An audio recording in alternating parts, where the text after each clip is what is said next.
Very good evening to all of students. कैसे आप सभी लोग? मैं उम्मीद करता हूँ आप सभी लोग अच्छे होंगे। आज की इस वीडियो में हम लोग आईआईटी जेईई के नोटिफिकेशन के बारे में बात करने वाले हैं। आईआईटी जेईई का 2024 के लिए नोटिफिकेशन जारी हो चुका है। इस नोटिफिकेशन में क्या चीज़ें दी गई हैं, क्या खास होने वाला है इस आईआईटी जेईई 2024 में, सारी बातों को वन बाय वन हम लोग डिस्कस करेंगे। और ये जो नोटिफिकेशन जारी हुआ है ये मैंने हिंदी और इंग्लिश दोनों में ही अटैच कर दिया है इसका स्क्रीनशॉट। तो आपको मैं उम्मीद करता हूँ दोनों ही आपके लिए बेनिफिशियल होंगे। सबसे पहले मैं इसमें इंग्लिश में डिस्कस करूँगा और उसके बाद हिंदी वर्जन में आपको दिखा दूंगा, क्योंकि बहुत सारी चीज़ें ऐसी होंगी जो कि अगर आप इंग्लिश में देखेंगे तो आपको समझ आएगा। मैं हिंदी में उसे एक्सप्लेन करता रहूँगा। तो चलिए बगैर कुछ लेट किए हम लोग शुरू करते हैं। पब्लिक नोटिस ये जारी हुआ था 1 नवंबर को, तो याद रखेंगे 1 नवंबर। आज जब मैं इस वीडियो को रिकॉर्ड कर रहा हूँ तो 21 नवंबर हो चुका है, मगर कोई बात नहीं, लास्ट मोमेंट पर जिन भी लोगों को इन्फॉर्मेशन नहीं मिल पाई है मेरे चैनल के माध्यम से, उन लोगों के लिए ये वीडियो। तो यहाँ पर 1 नवंबर को ये नोटिस जारी हुआ और साफ साफ लिखा गया जो सब्जेक्ट है वो inviting online application form for joint entrance exam main. तो ये जेईई मेन के लिए जो यहाँ पर आपको दिख रहा है ये ज्वाइंट एंट्रेंस एग्जाम मेन, इसी को हम लोग शॉर्ट में बोलते हैं जेईई। और क्योंकि ये आईआईटी के लिए कंडक्ट होता था इसलिए इसे आईआईटी जेईई बोलते थे। फिलहाल अभी इसे केवल ज्वाइंट एंट्रेंस एग्जाम इसलिए बोला जा रहा है क्योंकि इसमें बहुत सारे आईआईटीज़ के अलावा अदर इंस्टीट्यूशंस भी और यूनिवर्सिटीज़ भी इंक्लूड हो चुकी हैं, इसलिए केवल अब यहाँ पर आपको ज्वाइंट एंट्रेंस एग्जाम देखने को मिल रहा है। इसका रजिस्ट्रेशन स्टार्ट हो चुका है। तो यहाँ से साफ साफ बताया जा रहा है the departmental of higher education, जो हायर एजुकेशन डिपार्टमेंट है उसने एनटीए को ये अथॉरिटी दे रखी है 2019 से। ये देखिए यहाँ पे लिखा गया है एनटीए फ्रॉम 2019 कि अब एनटीए जो है इस एग्ज़ाम को कंडक्ट कराएगा। ये एनटीए के माध्यम से ही कंडक्ट कराया जा रहा है 2019 से। तो 2019, 20, 21, 22, 23 अभी तक एनटीए ने इसको कंडक्ट कराया, 2024 में भी एनटीए ही कंडक्ट कराएगा। यहाँ पर जब हम लोग बात करते हैं ज्वाइंट एंट्रेंस एग्जाम यानी जेईई मेन की, तो यहाँ पर दो तरह के पेपर ये कंडक्ट कराते हैं अपने यहाँ पर, एक पेपर 1 और दूसरा यहाँ पर आप देख सकते हैं पेपर 2। जो पेपर 1 होता है वो बीई और बीटेक वालों के लिए कंडक्ट कराया जाता है, और जो पेपर 2 होता है वो B arch and B planning के लिए। अब यहाँ पर दो चीज़ें, एक तो आपके मन में डाउट हो रहा होगा कि ये बीई और बीटेक क्या चीज़ है। तो बीई और बीटेक बोथ आर सेम, दोनों चीज़ें सेम है। जैसे अगर आप मध्य प्रदेश में जाएंगे वहाँ पर आप देखेंगे तो वहाँ पर बीटेक नहीं, लोग बीई जानते हैं। जैसे अपने उत्तर प्रदेश में अगर हम देखें तो उत्तर प्रदेश में यहाँ पर लोग बीटेक जानते हैं, बीई नहीं जानते हैं। तो ये दोनों चीज़ें सेम है। और यहाँ पर जो अंतर है वो बी आर्क और बी प्लानिंग में, बी आर्क एक अलग कोर्स है, बी प्लानिंग एक अलग कोर्स है। इसलिए आप देखेंगे यहाँ पर उन्होंने स्लैश का यूज़ किया हुआ है, जबकि यहाँ पर उन्होंने एक वर्ड एंड मेंशन किया हुआ है। तो बी आर्क और B planning both are completely different. B arch में अगर आप देखते हैं तो बी आर्क जैसे कि ब्रिज बन रहा है या किसी का घर का मतलब नक्शा उसको बनवाना है, तो ये बी आर्क आर्किटेक्चर को हम लोग बुलवाते हैं ना, ये बी आर्क के अंतर्गत है। और इंटीरियर प्लानिंग, रूरल प्लानिंग, ये अर्बन प्लानिंग की जितनी भी प्लानिंग है सब बी प्लानिंग के अंतर्गत आती हैं। तो ये मोटे मोटे तौर पर मैंने बताया कि बी आर्क वालों की स्ट्रीम क्या है, कहाँ पर इनको जॉब मिलती है, और बी प्लानिंग वालों की स्ट्रीम क्या है, कहाँ पर इनको जॉब मिलती है। अब अगर हम थोड़ा सा और ध्यान से देखें तो हमको पता चलता है कि यहाँ पर जो ये फॉर्म रिलीज़ हुआ है, रजिस्ट्रेशन हो रहा है, ये एकेडमिक सीज़न 2024-25 के लिए। ठीक, जो अभी ये रजिस्ट्रेशन फॉर्म ओपन हुआ है, जो रजिस्ट्रेशन चल रहा है, ये एकेडमिक सीजन 2024-25 के लिए है। और यहाँ पर बताया जा रहा है it has been decided that the JEE main 2024 will be conducted in 2 season, यानी ये कुल मिलाकर के 2 पार्ट में कंडक्ट कराया जाएगा। और ये बहुत पॉपुलर हो चुका है, ऑलमोस्ट सभी को पता होगा। एक सीज़न 1 और दूसरा सीज़न 2। जो सीज़न 1 होगा वो जैन 2024, जो सीज़न 2 होगा वो अप्रैल में कंडक्ट कराया जाएगा। तो एक जैन में कंडक्ट कराया जाएगा, एक अप्रैल। अभी नवंबर चल रहा है, ऑलमोस्ट बीत ही गया आप मान लीजिए। तो दिसंबर के बाद यानी 1 महीने का समय है, 1 महीने के बाद में इसका एग्जाम आपको जैन में देखने को मिलेगा। The details for the season 1 January 2024 are given below. यहाँ पर जैन के लिए जो भी चीज़ें हैं वो यहाँ पर मेंशन की जा रही हैं। आप देख रहे हैं कि जो ऑनलाइन एप्लीकेशन सबमिशन स्टार्ट हो चुका वो 1 नवंबर से स्टार्ट हो चुका। मैं फिर बता रहा हूँ 1 नवंबर से ये लगातार इसका रजिस्ट्रेशन चल रहा है और आप लोग काफ़ी लेट हो चुके हैं। अभी भी आपके पास समय है, 30 नवंबर तक रजिस्ट्रेशन चलेगा। 21 नवंबर आज हो चुका है जब मैं इस वीडियो को रिकॉर्ड कर रहा हूँ। तो बहुत ज़्यादा अभी पैनिक होने की ज़रूरत नहीं है, क्योंकि आजकल सब ऑनलाइन प्रक्रिया है। हार्डली 30 मिनट लगेगा जबकि आपका एप्लीकेशन सबमिट हो जाएगा। तो कोई बड़ी बात नहीं है। 30 नवंबर रात 9 बजे तक जो है आप अप्लाई कर सकते हैं। Last date of successful transaction of fee ये 30 नवंबर रात में 11:30 बजे तक। 30 नवंबर 11:30 मतलब 11:50 तक आप पेमेंट कर सकते हैं। तो याद रखेंगे 30 नवंबर जो है, 30 नवंबर फॉर्म सबमिशन का लास्ट डेट है। और 30 नवंबर जो सबमिशन का लास्ट डेट है उसमें भी दो क्लासिफिकेशन है। एक तो जो फॉर्म सबमिशन का लास्ट डेट 30 नवंबर है उसमें रात 9 बजे तक ही आप अप्लाई कर सकते हैं, जबकि जो ट्रांजेक्शन है, फी ट्रांजेक्शन है, वो रात में 11:50 तक आप कर सकते हैं। लगभग 2 घंटा 50 मिनट का आपको एक्स्ट्रा समय दिया जा रहा है फी पेमेंट के लिए। Announcement of the city of examination, ये आपको सेकेंड वीक, जनवरी के सेकेंड वीक में बता दिया जाएगा कि कौन सी सिटी आपको, मतलब किस सिटी में आपका सेंटर पड़ने वाला है। और इसके बाद डाउनलोडिंग एडमिट कार्ड जो है वो ठीक एग्ज़ाम के ठीक 3 दिन पहले ही आप उसे डाउनलोड कर पाएंगे। तो दो चीज़ें, एक आपको जो एग्ज़ाम सिटी है वो आपको जैन के सेकेंड वीक में पता चल जाएगी कि किस सिटी में आपका सेंटर पड़ने वाला है, और जो आपका एडमिट कार्ड होगा वो एग्ज़ाम के ठीक 3 दिन पहले ही आप उसे डाउनलोड कर पाएंगे। डेट्स ऑफ एग्जामिनेशन तो आपको बताया जा रहा है कि बिटवीन 24 जनवरी से लेकर के 1 फरवरी के बीच में आपका किसी भी दिन एग्ज़ाम हो सकता है। 24 जनवरी से 1 फरवरी, क्या कहा, 24 जनवरी से 1 फरवरी। सेंटर, डेट एंड शिफ्ट, ये सारी चीज़ें आपके एडमिट कार्ड पर मेंशन होंगी, इसके लिए बहुत ज़्यादा परेशान होने की ज़रूरत नहीं।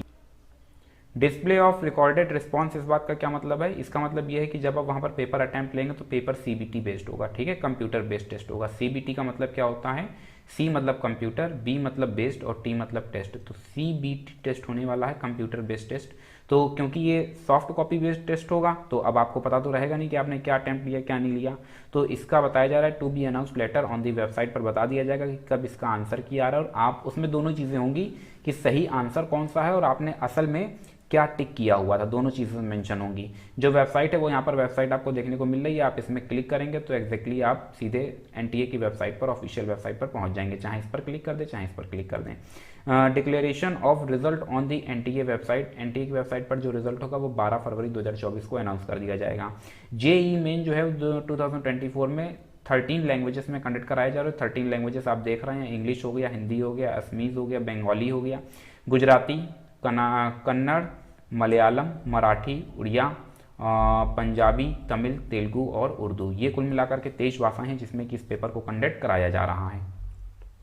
A candidate has the option to apply for one session or for the both session, यानी यहाँ पर आपको चॉइस दी जा रही है, आप चाहें तो एक सेशन के लिए अप्लाई करें और चाहें तो दोनों ही सेशन के लिए एक साथ अप्लाई कर सकते हैं। तो सेशन 1 और सेशन 2 ये दोनों भी अप्लाई करा जा सकता है, एक में भी अप्लाई किया जा सकता है। And the pay of the exam fees accordingly, अगर आप एक सेशन के लिए अप्लाई करते हैं तो उसकी फीस अलग होगी और अगर आप बोथ सेशन के लिए अप्लाई करते हैं तो उसकी फीस अलग होगी।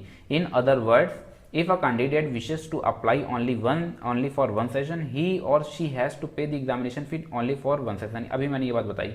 During the current application period and will have the opportunity to apply again the season 2। देखो यहाँ पर ये बात बताई जा रही है कि ऐसा कोई डरने वाली बात नहीं है कि अगर आप एक पेपर के लिए, मतलब एक सेशन के लिए यहाँ पर अप्लाई करते हैं तो आपको सेकंड सेशन के लिए टाइम नहीं दिया जाएगा।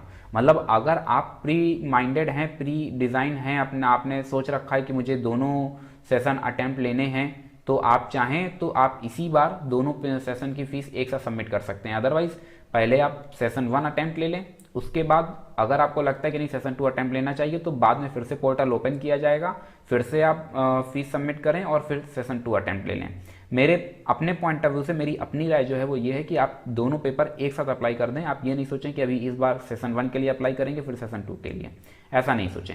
यहाँ पर बताया जा रहा है during the current application period and will have the opportunity to apply again for session 2 अप्रैल में ये पोर्टल फिर से ओपन होगा और मार्च में मेरे हिसाब से होना चाहिए, और उसके बाद आप वहाँ पर फिर से अप्लाई कर सकते हैं। When the application window for season 2 will be reopen, देखो लिखा गया सेशन 2 विल बी रीओपन, जब भी रीओपन होगा तब आप अप्रैल सेशन के लिए अप्लाई कर सकते हैं। लेकिन मेरे अपने पॉइंट ऑफ व्यू से आप परेशान नहीं हो, आप दोनों सेशन को एक साथ अप्लाई कर दीजिए। For paper scheme timing eligibility and other information candidate are requested to please check the information bulletin. Information bulletin आपको चेक कर लेना चाहिए, कहाँ से मिलेगा ये भी मैं आपको बताऊंगा, लेकिन इस वीडियो में नहीं अगले वीडियो में, और ऑफिशियल वेबसाइट आपको ये दी जा रही है। तो ये कुल मिलाकर के मोटे तौर पर रही इंग्लिश वर्जन की बात। यहाँ पर देख लेते हैं पेपर 1 जो स्टार्टिंग में ही आपको बताया था बी और बीटेक के लिए है। जो पेपर 2 है वो पेपर 2 एक्चुअली 2 पार्ट में है। 2 पार्ट का मतलब एक बी आर्क के लिए अलग है, बी प्लानिंग के लिए अलग है। यहाँ पर देखिए साफ साफ लिखा गया for paper 1 and part 1 of paper 2 each subject will have 2 sections. Section A will be of multiple choice question यानी MCQ, सेक्शन ए ये जो है ये कैसा है, ये एमसीक्यू बेस्ड है।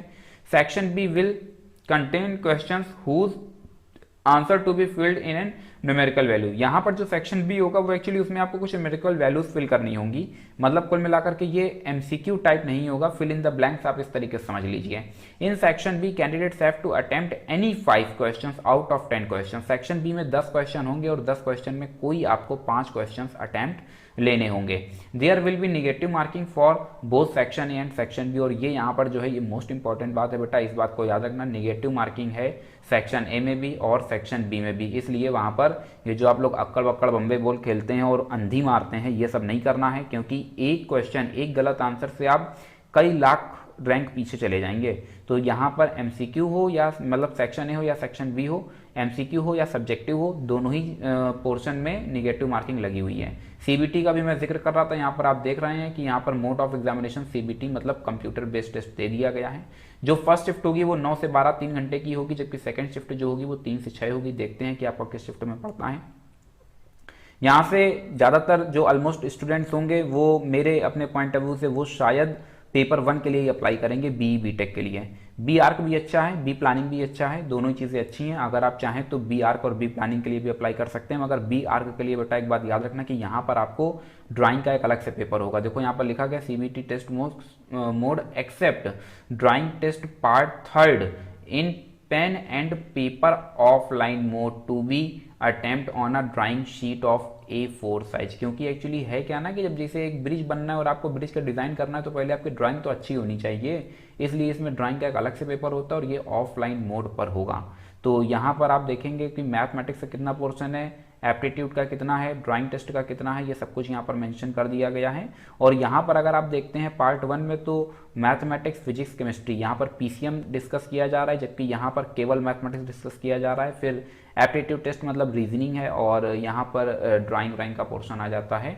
तो जिन भी लोगों को लगता है कि नहीं मेरा मैथ्स तो बहुत अच्छा है, मेरा फिजिक्स केमिस्ट्री कहीं ना कहीं थोड़ा सा गड़बड़ है, शायद इसकी वजह से मुझे बीटेक नहीं मिल सकता है या बैचलर ऑफ इंजीनियरिंग यानी बी नहीं मिल सकता है, तो मेरे हिसाब से वो बी आर्क के लिए अप्लाई कर सकते हैं, अच्छी चीज़ है। और यहाँ पर अगर आप देखते हैं तो बी प्लानिंग में भी मैथमेटिकल पोर्शन यानी मैथमेटिक्स, एप्टीट्यूड टेस्ट और प्लानिंग, अगर इन दोनों में देखें तो दोनों का सिलेबस सेम है, लेकिन यहाँ पर आपको एक ड्राइंग का पेपर एक अलग से अटेम्प्ट लेना है और ये थोड़ा सा आपके लिए हो सकता है कि पेनफुल हो, लेकिन अगर स्पेशली मैं गर्ल्स की बात करूँ तो मुझे नहीं लगता कि उनके लिए दिक्कत वाली बात है।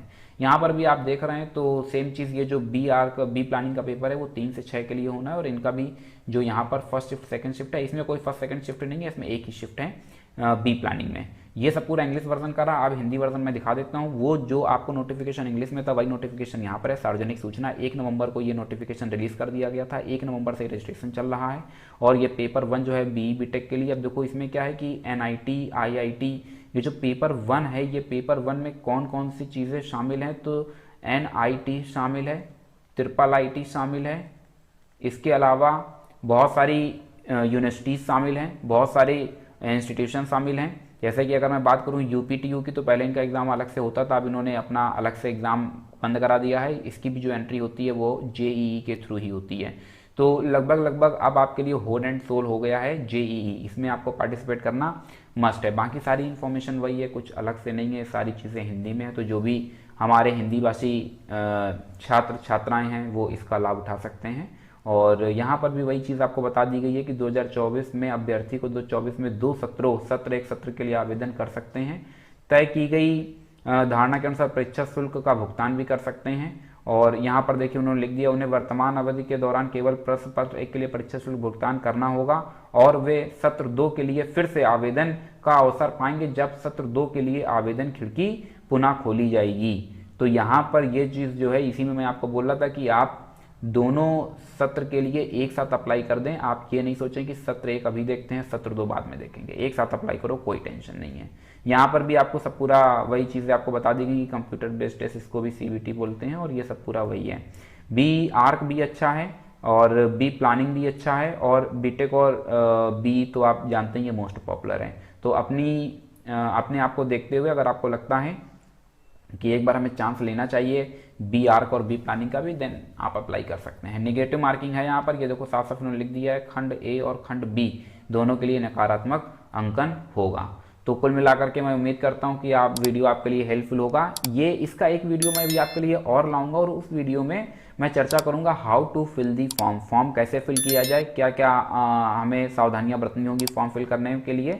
सारी जानकारी आपको अगले वीडियो में मिलेगी। फिलहाल आज के लिए बस इतना ही। Thank you so much to all of you and as always may God bless you all.